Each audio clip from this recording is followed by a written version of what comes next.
नमस्कार दोस्तों, कैसे हैं आप सभी। उम्मीद करता हूं आप सभी ठीक होंगे। आप लोगों की पढ़ाई बहुत ही अच्छी चल रही होगी।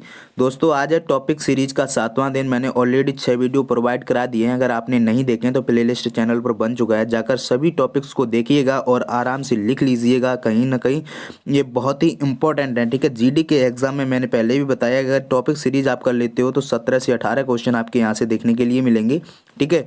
तो आप बहुत ही इंपॉर्टेंट टॉपिक हैं, अगर आपने नहीं किए हैं तो कर लेना, ठीक है। चलिए, आज के वीडियो में हम डिस्कस करेंगे देश में नदियों के किनारे बसे प्रमुख नगर, और दूसरा टॉपिक है उत्पाद संबंधी विभिन्न क्रांतियां। यहाँ से 2 से 3 क्वेश्चन हर बार एसएससी जीडी के एग्जाम में पूछे जाते हैं। अगर आप टॉपिक सीरीज को इस टॉपिक को कर लेते हैं ना, तो यहाँ से 2 से 3 क्वेश्चन आपके फिक्स हो जाएंगे। तो चलिए स्टार्ट करते हैं। सबसे पहले हम देश में नदियों के किनारे बसे प्रमुख नगर के बारे में डिस्कस करेंगे।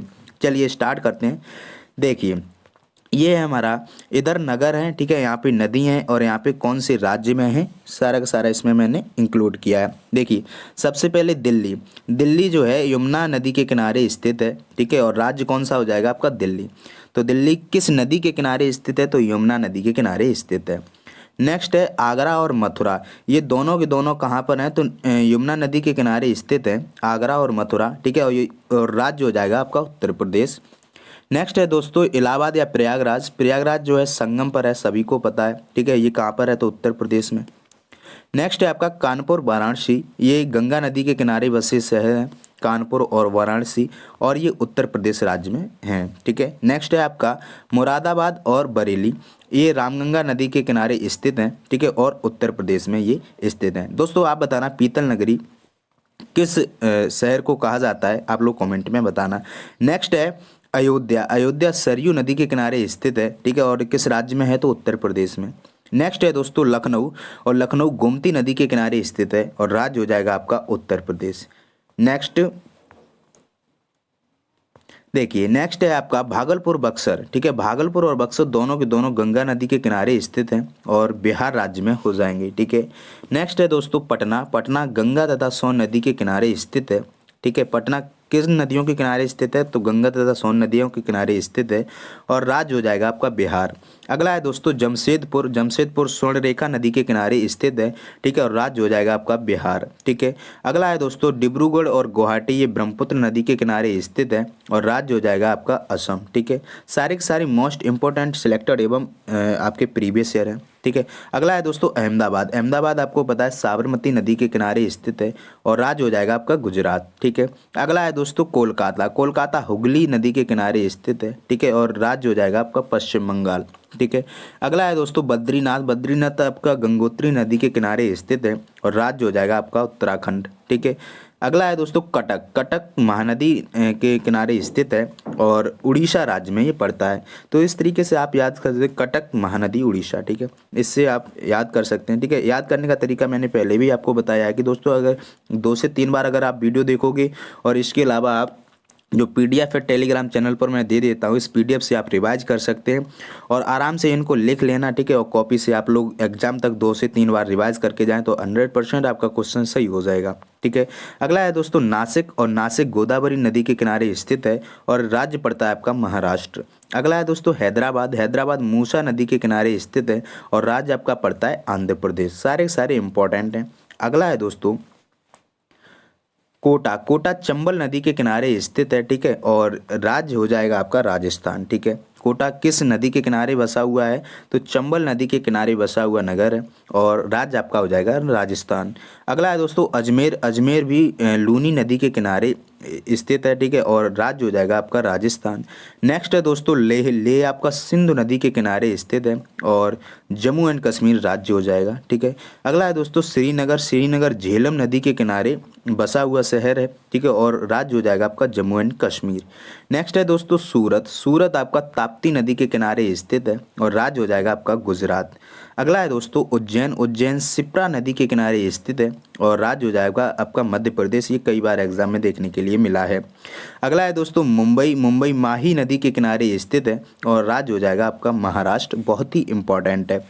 अगला है दोस्तों विजयवाड़ा। विजयवाड़ा कृष्णा नदी के किनारे स्थित है, और राज्य हो जाएगा आपका आंध्र प्रदेश।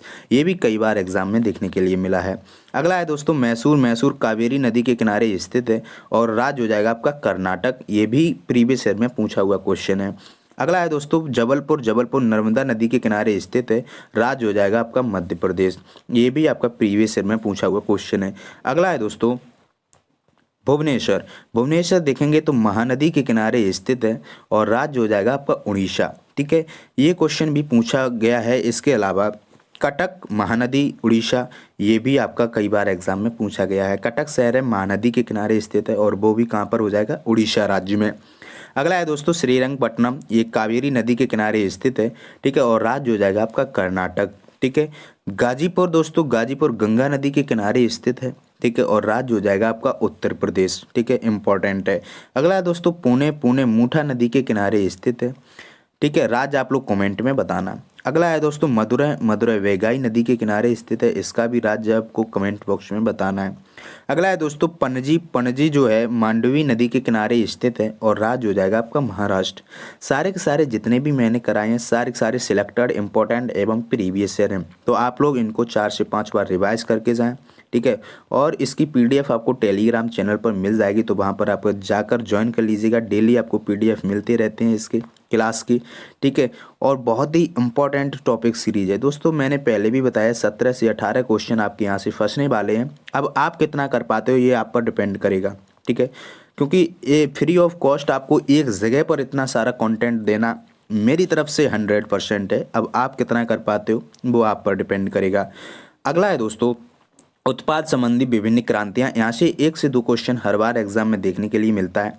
चलिए तो इस टॉपिक को भी कवर करते हैं दोस्तों। यहाँ पर प्रमुख क्रांतियां दी गई हैं, इस साइड आपकी उत्पाद दिए गए हैं, यानी उत्पाद से संबंधित पूछा जाता है कि हरित क्रांति किससे संबंधित है, तो फसल एवं गेहूं उत्पादन से। हरित मतलब आपको याद आ रहा है ना, हरा भरा। ठीक है, हरा भरा कब होता है, जब फसल होती है हमारी, गेहूं जो होते हैं ना हरे भरे होते हैं। ठीक है, तो हरित क्रांति किससे संबंधित हो जाएगी, फसल एवं गेहूं उत्पादन से। अगला है दोस्तों श्वेत क्रांति। श्वेत क्रांति आपको, श्वेत से मतलब होता है भूरा। भूरा यानी दूध। दूध कैसा होता है, सफ़ेद होता है। श्वेत से मतलब हो गया सफ़ेद, और सफ़ेद से हो जाएगा दूध, यानी दुग्ध उत्पादन। श्वेत क्रांति किससे उत्पादित हो जाएगी, तो दुग्ध उत्पादन से। अगला है दोस्तों भूरी क्रांति। अपरांगत ऊर्जा उत्पादन, जो इलेक्ट्रिक होती है, जब आपने देखा होगा कभी भी इलेक्ट्रिक की चिंगारियां उठती हैं तो वहाँ से बहुत ऊर्जा निकलती है जो भूरी होती है, एकदम सफ़ेद होती है, यानी भूरी क्रांति अपरांगत ऊर्जा उत्पादन से संबंधित हो जाएगी। अगला है दोस्तों पीली क्रांति। आपने देखा होगा तिलहन, जब हमारी सरसों होती है, तिलहन या सरसों का उत्पादन, और ये पीली क्रांति से संबंधित है। ठीक है दोस्तों, जब हमारी सरसों होती है, जो सरसों के फूल होते हैं ना बहुत ज़्यादा पीले होते हैं, इसी वजह से इसे हम पीली क्रांति कहते हैं, तिलहन का उत्पादन। अगला है दोस्तों नीली क्रांति। नीली क्रांति मछली उत्पादन एवं समुद्री जीवों का उत्पादन से संबंधित है। दोस्तों समुद्री जो पानी होता है ना, वो हमेशा देखना आप नीला नीला दिखाई देता है, इस वजह से इसको नीली क्रांति कह देते हैं। मछली उत्पादन और समुद्री जीवों का जो उत्पादन होता है, जो हमारे खाद्यान्न में आते हैं, उनसे जो संबंधित ये क्रांति है, बहुत इंपॉर्टेंट है। ये सारे के सारे मोस्ट इंपॉर्टेंट हैं, हर बार यहाँ से क्वेश्चन 1 से 2 छपता है, तो आप लोग अगर तैयार कर लेते हैं ना दोस्तों, तो यहाँ से एक क्वेश्चन फिक्स हो जाएगा आपका। ठीक है, गुलाबी क्रांति, क्योंकि झींगा उत्पादन, झींगा जो होता है ना कुछ गुलाबी टाइप में दिखता है, तो इस वजह से गुलाबी क्रांति को झींगा उत्पादन कहते हैं दोस्तों। ठीक है, बहुत ही इंपॉर्टेंट है, ये भी प्रीवियस ईयर में पूछा हुआ क्वेश्चन है। अगला है दोस्तों सिल्वर या रजत क्रांति। अंडे का उत्पादन। अंडे का जो छिलका होता है ना दोस्तों, एकदम सिल्वर एवं चांदी की तरह दिखता है, रजत की तरह दिखता है। ठीक है, तो इसी वजह से सिल्वर या रजत क्रांति इसको कहा गया है, अंडे उत्पादन को। ठीक है, इंपॉर्टेंट है, ये कई बार पूछा गया है। अगला है दोस्तों कृष्ण क्रांति। कृष्ण क्रांति आपने देखा होगा बायोडीजल उत्पादन। अब दोस्तों जो डीजल होता है ना, डीजल आपका कुछ नीले नीले टाइप का दिखाई देता है, यानी कृष्ण के रंग के जैसा सांवला दिखाई देता है, इस वजह से कृष्ण क्रांति को बायोडीजल उत्पादन से संबंधित किया गया। ठीक है, अगला है दोस्तों लाल क्रांति। टमाटर भी लाल होता है, मांस भी लाल होता है। ठीक है, टमाटर भी लाल होता है, मांस भी लाल होता है, इस वजह से इसको लाल क्रांति कहा गया है। यानी लाल क्रांति किससे संबंधित हो जाएगी दोस्तों, टमाटर या मांस उत्पादन से हो जाएगी। बादामी क्रांति। दोस्तों आपने मसालों का बगीचा तो जानते ही, आप केरल को कहते हैं। ठीक है, मसालों का बगीचा किसको कहते हैं, केरल को कहते हैं। लेकिन दोस्तों बादामी क्रांति, मसाले भी एकदम बादाम जैसे होते हैं ना, अच्छे, बहुत अच्छे, मतलब बिना मसालों के हमारा जीवन संभव नहीं है। कहने का मतलब हमारे भोजन में कोई स्वाद नहीं रहता। ठीक है, तो बादामी क्रांति मसाला उत्पादन से हो जाएगी और केरल राज्य इसमें सबसे आगे है। अगला है दोस्तों सुनहरी क्रांति।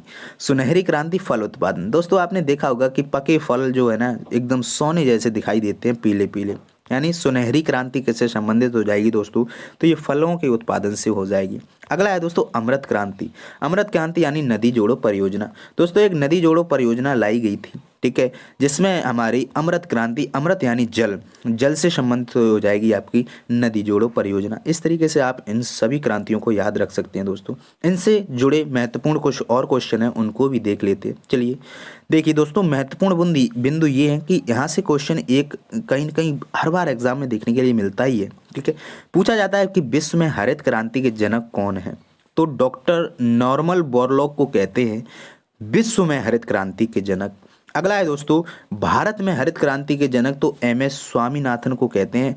जो भारत में हरित क्रांति जो लाई थी ना, वो एम एस स्वामीनाथन ही लेकर आए थे, और एम एस स्वामीनाथन को ही जो है हरित क्रांति का जनक भारत में कहा जाता है। दोस्तों आप लोग बताना कि एम एस स्वामीनाथन किस पंचवर्षीय योजना यानी किस 5 ईयर प्लान में इस हरित क्रांति को लेकर आए थे, आप लोग कमेंट में बताना, ठीक है। इंपॉर्टेंट क्वेश्चन है, पूछा गया है, प्रीवियस ईयर का है। तो भारत में हरित क्रांति के जनक एम एस स्वामीनाथन हो जाएंगे, विश्व में हरित क्रांति के जनक डॉक्टर नॉर्मन बोरलॉग हो जाएंगे।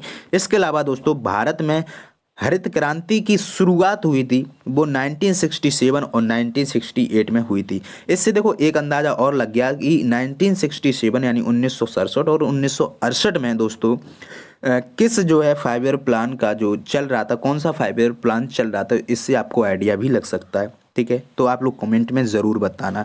अगला है दोस्तों भारत में श्वेत क्रांति के जनक, ये कई बार एग्जाम में देखने के लिए मिला है, वो हो जाएंगे डॉक्टर वर्गीज कुरियन, ठीक है। बहुत ही महत्वपूर्ण है ये चारों के चारों, यहाँ से क्वेश्चन बनता ही बनता है, ठीक है। विश्व में हरित क्रांति के जनक डॉक्टर नॉर्मन बोरलॉग, और भारत में हरित क्रांति के जनक एम एस स्वामीनाथन, और भारत में हरित क्रांति की शुरुआत 1967 से 1968 के बीच में हुई थी, और भारत में श्वेत क्रांति के जनक पूछे जाएं तो वर्गीज कुरियन हो जाते हैं।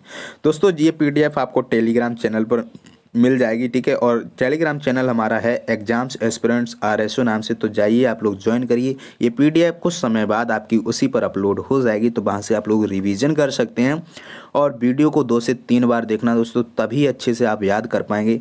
मुझे लगता है कि जिसने भी टॉपिक सीरीज को ज्वाइन कर लिया ना दोस्तों, और इसी सीरीज को आराम से नोट्स बनाकर कर लिया ना, तो आराम से आपके 12 से 13 क्वेश्चन तो 100% हो ही जाएंगे, ठीक है। वैसे मेरा जो टारगेट रहेगा ना 17 से 18 क्वेश्चन का, हो सकता है दोस्तों इससे थोड़ा 1-2 क्वेश्चन कम हो जाए, क्योंकि मैं उतना श्योरिटी नहीं लेता हूँ, एग्ज़ाम है ना, तो उतना नहीं एक्सपेक्ट किया जा सकता, लेकिन एक्सपेक्टेड जितने भी प्रीवियस ईयर के क्वेश्चंस रहते हैं, ठीक है, उस टॉपिक को ही उठा के मैं आपको करा रहा हूँ, ठीक है।